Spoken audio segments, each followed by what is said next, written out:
पिछले वीडियो के comment section में एक कमेंट जो कि हम कई स्टूडेंट्स के यहाँ पे देख रहे थे कि आखिर बिटसेट 2025 की जो आपकी एग्जाम है वो कब तक यहाँ पे कंडक्ट कराई जा सकती है। साथ ही साथ आपके मन में यहाँ पे ये भी डाउट्स आ रहे होंगे कि यहाँ पे जो है बिटसेट की एग्जाम का फ्लो किस तरीके से रहता है, क्योंकि ऐसी कई सारी चीजें रहती है जो कि जेईई मेंस के रजिस्ट्रेशन के मुकाबले यहाँ पे बिटसेट एग्जाम में हमें डिफरेंट देखने को मिलती है। तो ये सारी चीजें जो है हम इस वीडियो में देखने वाले, इसलिए वीडियो को एंड तक देखिएगा ताकि आपके मन के जो भी डाउट्स है वो सब चीजें यहाँ पे क्लियर हो जाए। और साथ ही साथ एक और इम्पॉर्टेंट चीज कि आप में से कई सारे स्टूडेंट्स अपनी बिटसेट 2025 की प्रिपरेशन को यहाँ पे एक अच्छे लेवल पे जो है बूस्ट देना चाहते होंगे। तो इसके लिए हमने जो है रिसेंटली यहाँ पे आपके लिए बिटसेट 2025 चैंपियंस कोर्स को जो है लॉन्च किया है। तो अगर आपने अभी तक इस कोर्स को यहाँ पे चेक नहीं किया है तो कंप्लीट डिटेल्स की जो लिंक है वो आपको डिस्क्रिप्शन में देखने को मिल जाएगी। बाकी प्रोसीजर जो है यहाँ पे दिया हुआ है कि किस तरीके से आपको कोर्स में एनरोल करना है। और एक और स्पेशल चीज ये है कि इस पे अभी जो है एक डिस्काउंट ऑफर चल रहा है 1000 रुपीज ऑफ का, जो कि आज रात तक ही वैलिड है। तो अगर आप इस कोर्स में एनरोल करना चाहते हैं तो जल्द से जल्द करिए ताकि आपको जो है यहाँ पे बिटसेट के प्रिपरेशन में एक अच्छा खासा बूस्ट मिल पाए। बाकी अगर आपको कोई भी डाउट रहता है तो आप हमारी टीम को इस नंबर पे जो है कांटेक्ट भी यहाँ पे कर सकते हैं। अब अगर हम यहाँ पे जाने कि आपका जो यहाँ पे रजिस्ट्रेशन फ्लो रहता है वो किस हिसाब से रहता है, मतलब आपका जो है सबसे पहले क्या होता है रजिस्ट्रेशन फॉर्म आने के बाद क्या क्या चीजें होती है, तो वो सारी चीजें जो है हम यहाँ पे देखते हैं। तो सबसे पहले तो आपका जो है यहाँ पे एप्लीकेशन फॉर्म रिलीज होगा या फिर आप कह सकते हैं कि रजिस्ट्रेशन फॉर्म।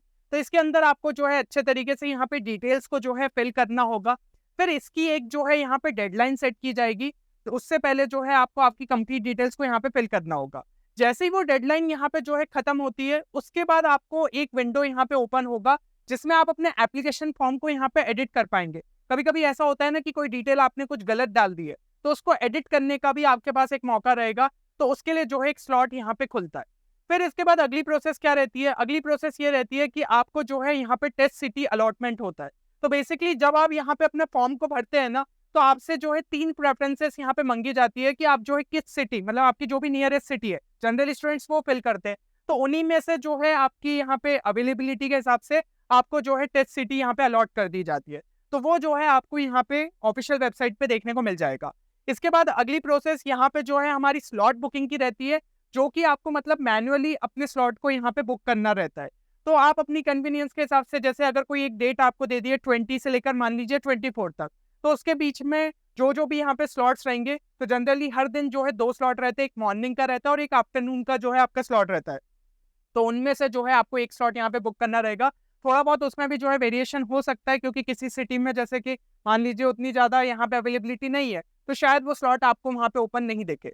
तो जहाँ पे भी ओपन रहेगा उस हिसाब से आप अपने स्लॉट को यहाँ पे बुक कर सकते हो। इसके बाद जब आपकी ये सारी चीज़ें जो है एक तरीके से कंफर्म हो जाएगी, तो हॉल टिकट जो है आपकी यहाँ पे रिलीज होगी। हॉल टिकट बेसिकली आपका जो है एडमिट कार्ड रहता है, जिसके अंदर आपको एक बार जो है मैच करनी होगी चीज़ें कि आपने जो डिटेल्स यहाँ पे रजिस्ट्रेशन फॉर्म में भरी थी, जो स्लॉट बुक किया था, वो सब चीज़ें जो है आपको सेम रिफ्लेक्ट हो रही है या फिर नहीं। और इसके बाद जो है आप अपनी बिटसेट एग्जाम यहाँ पे एग्जाम सेंटर पे जाके दे सकते हैं। तो इस तरीके से जो है आपका सेशन 1 का प्रोसेस रहेगा, एंड सिमिलर प्रोसेस जो है आपका सेशन 2 का भी हो सकता है। अच्छा, एक और चीज ये भी रहती है, जब यहाँ पे फॉर्म्स रिलीज होते हैं तो आपके पास ये भी एक जो है ऑप्शन रहता है कि आप दोनों ही आपके जो सेशन है उसके लिए एक साथ ही रजिस्टर कर लो। या फिर कुछ स्टूडेंट्स ऐसे होते हैं जो कि सिर्फ यहाँ पे शायद एक ही सेशन को देना चाहते हैं, तो उनके लिए जो है वो भी ऑप्शन यहाँ पे अवेलेबल रहता है। तो आप अपने कन्वीनियंस के हिसाब से यहाँ पे उस ऑप्शन को जो है चूज कर सकते हैं। अब अगर हम बात करें कि क्या क्या डेट्स के आसपास जो है ये चीजें हमें जनरली देखने को मिलती है, तो पिछले 2 सालों से अगर हम जो है चेक करें तो जनरली डेट्स जो है ना इन्हीं स्लॉट्स के आसपास हमें देखने को मिलती है।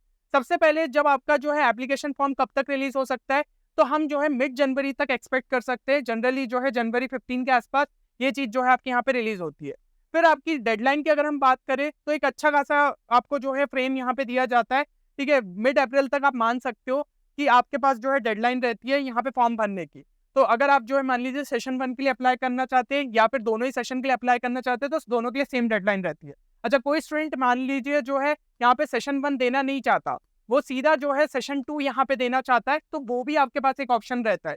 तो उसके लिए जो है ना यहाँ पे जब आपका ऑनलाइन टेस्ट सेशन 1 जो है, मतलब पूरे सेशन 1 जो है कंप्लीट हो चुका होगा, सारे स्लॉट्स कंप्लीट हो चुके होंगे, उसके बाद एक विंडो ओपन होता है, या फिर उसी स्लॉट्स के बीच में भी जो है कभी कभी यहाँ पे ओपन हो जाता है। तो उस टाइम पे सेम प्रोसेस आपको पूरी इस तरीके से करनी होगी और जो है आप सेशन 2 के लिए यहाँ पे बैठ सकते हैं।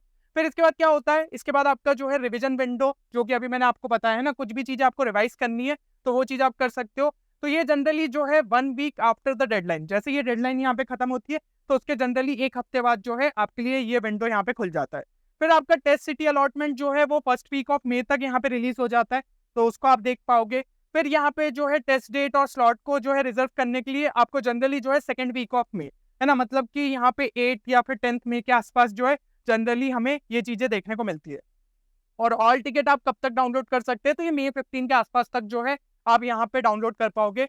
और जो आपका यहाँ पे सेशन 1 रहेगा वो कंडक्ट कराया जाएगा यहाँ पे लगभग 20th मई के आसपास जो हम कह सकते हैं, है ना। हो सकता है 18 से स्टार्ट हो जाए या फिर 21 से स्टार्ट हो जाए, तो इसी के आसपास जो है जनरली हमें देखने को मिलता है।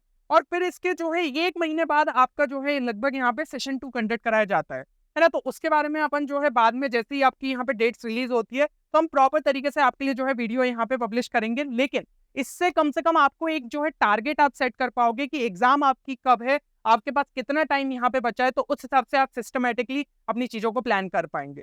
और आपको मेरे हिसाब से क्लियरली यहाँ पे समझ में आ रहा है कि लगभग जो है 7 महीने का टाइम आपके पास यहाँ पे बचा हुआ है।